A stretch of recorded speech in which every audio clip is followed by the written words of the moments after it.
সিলেটে এনসিপি গাড়িবহরে হামলা, কোন রাজনৈতিক দলের বিরুদ্ধে মুখ না খোলার ঘোষণা নাসিরউদ্দিন পাটোয়ারীর।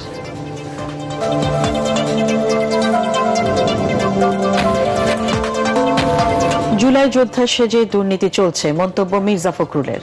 শেখ হাসিনা দেশে ফিরলেই গ্রেপ্তার, জানালেন আইনমন্ত্রী।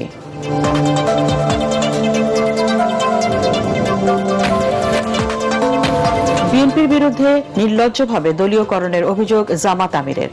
জুলাই আন্দোলনের সাথে প্রতারণা করছে সরকার।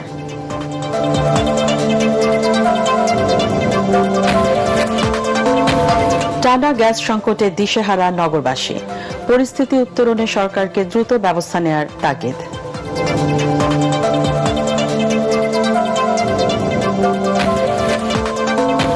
এবং 3 দিনের সফরে ঢাকায় যুক্তরাষ্ট্রের বিশেষ দূত সার্জিও গোর। আঞ্চলিক কূটনৈতিক তৎপরতার বাংলাদেশের অবস্থান জানতে চায় ওয়াশিংটন।